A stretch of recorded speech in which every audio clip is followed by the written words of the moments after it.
اللہ تبارک و تعالیٰ تک پہنچنے کے بہت سے راستے ہیں، یہاں تک کہ صوفیاء کرام نے یہ بھی فرمایا کہ طرق الوصول الی اللہ تعالی بعدد انفاس الخلائق،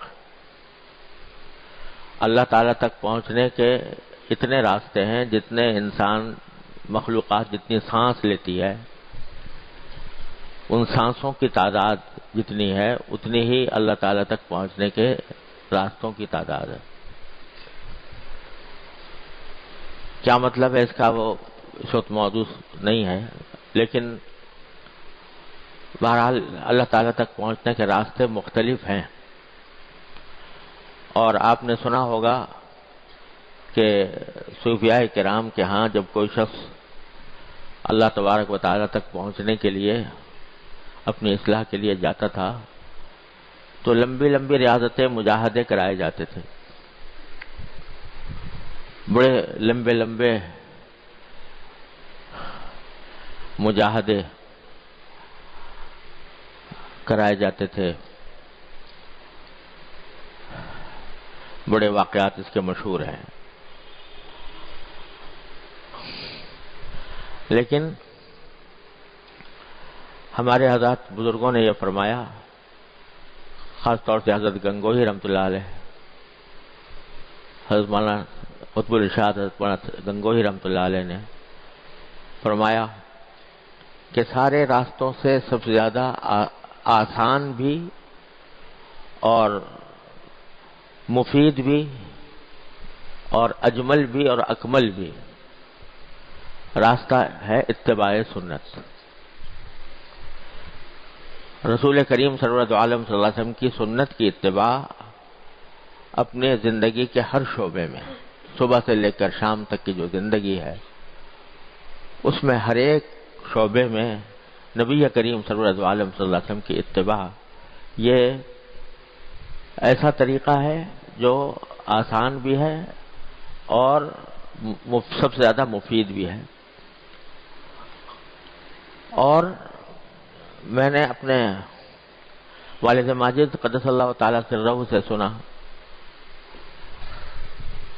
اور انہوں نے بھی اپنے کسی بزرگ کے حوالے سے بیان فرمایا کہ اس طریقے میں فائدہ یہ ہے کہ جب اس طریقے پر بندہ چلتا ہے تو اللہ تبارک و تعالیٰ خود کھینچ لیتے ہیں اس کو، اس میں جذب کی صلاحیت ہے۔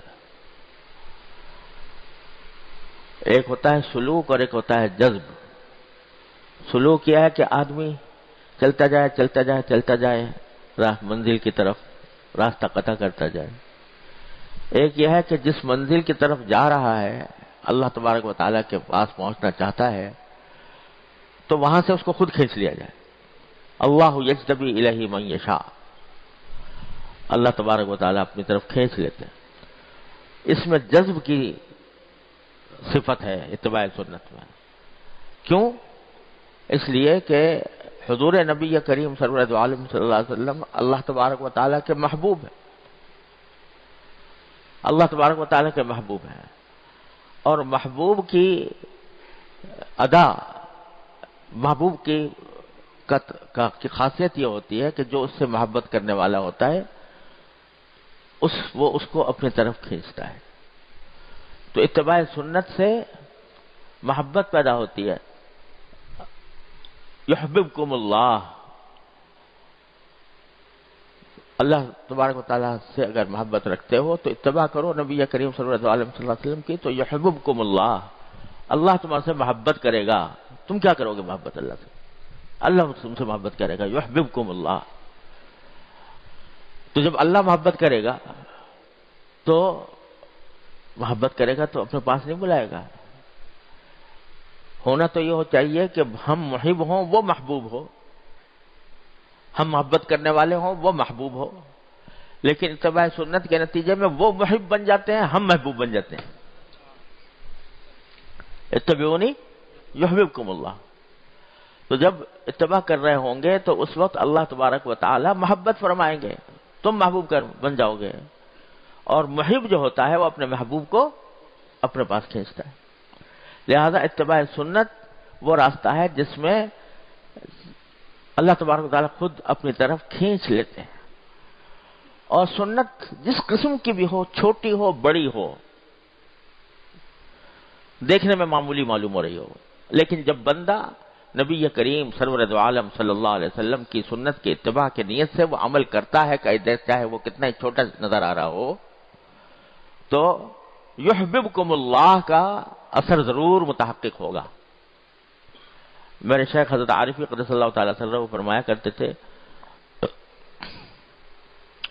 کہ جس وقت تم فرض کرو بیت الخلاء میں داخل ہو رہے ہو اور اللہم انی اعوذ بک من الخبث والخبائث جو سنت ہے وہ دعا پڑھ کر اور پھر بایاں پاؤں اندر پہلے رکھ رہے ہو، اس لیے کہ سنت یہ ہے کہ بایاں پاؤں پہلے رکھا جائے. جس وقت یہ عمل کر رہا ہے اس وقت تم اللہ کے محبوب ہو، اس واسطے کہ اللہ تعالیٰ نے فرمایا یحببکم اللہ، اللہ تعالیٰ محبوب کرے گا. مسجد میں داخل ہوتے وقت جب دایاں پاؤں رکھ کر داخل ہو رہے ہو نبی کریم صلی اللہ علیہ وسلم کی سنت کی اتباع میں، اور اللہم افتح لی ابواب رحمتک کہہ کر داخل ہو رہا ہے، اس وقت تم اللہ کے محبوب ہو. بات ساری کیا ہے کہ تنبہ ہو جائے، غفلت سے تنبہ کی طرف آ جائیں اور جو عمل کریں وہ نبی کریم صلی اللہ علیہ وسلم کی سنت کے اوپر عمل کرنے اتباع کی نیت سے کریں، تو پھر محبوب ہو تم اللہ کے. تو اس لیے اتباع سنت سب سے زیادہ قریب ترین، سہل ترین، مفید ترین راستہ ہے اللہ تبارک و تعالی تک پہنچنے کا. حضرت مجدد صاحب رحمۃ اللہ علیہ، حضرت مجدد الفسانی رحمۃ اللہ علیہ فرماتے ہیں، میں نے اپنے شیخ سے بار بار سنا رحمہ اللہ تعالی، وہ فرماتے ہیں کہ میں نے الحمدللہ جتنے علوم ظاہر تھے ان سب کی تکمیل کی، حدیث فقہ تفسیر، حدیث فقہ، عقائد، کلام، جو کچھ بھی علوم ظاہر تھے سب پڑھے، اللہ نے اس میں مجھے کمال تک پہنچایا. پھر میں نے علوم باطن کی سیر کی اور جتنے تصوف کے سلسلے تھے ان سب کو دیکھا اور برتا، ان سے گزرا، یہاں تک کہ ایسی مقام پر پہنچا کہ لوگ اس کے سامنے کہوں، کوئی کہے گا کہ یہ زندیق ہو گیا، کوئی کہے گا کہ یہ ملحد ہو گیا. لیکن واقعہ یہ ہے کہ میں اس مقامات تک پہنچا، یہاں تک کہ ایک مرحلے پر مجھے یہ فرمایا انہوں نے کہ خود مجھے نبی کریم سرور عالم صلی اللہ علیہ وسلم نے خلعت پہنایا.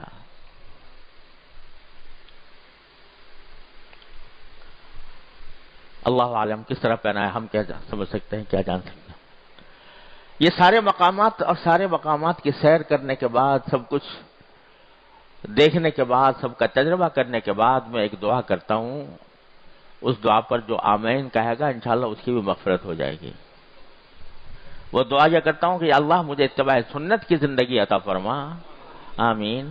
یا اللہ مجھے اتباع سنت ہی پر زندہ رکھ، آمین. اے اللہ مجھے اتباع سنت ہی پر مجھے موت عطا فرما، آمین. تو سب سے قریب ترین راستہ اتباع سنت کا ہے.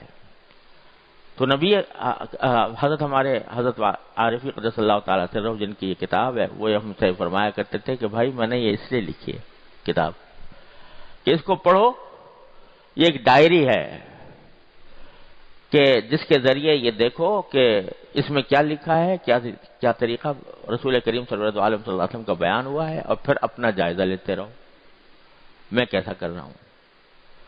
جہاں فرق معلوم ہو تو اس نیت سے کہ میں نبی کریم صلی اللہ علیہ وسلم کی سنت کی اتباع کروں، اس نیت سے پڑھ کر اس کو اپنی زندگی میں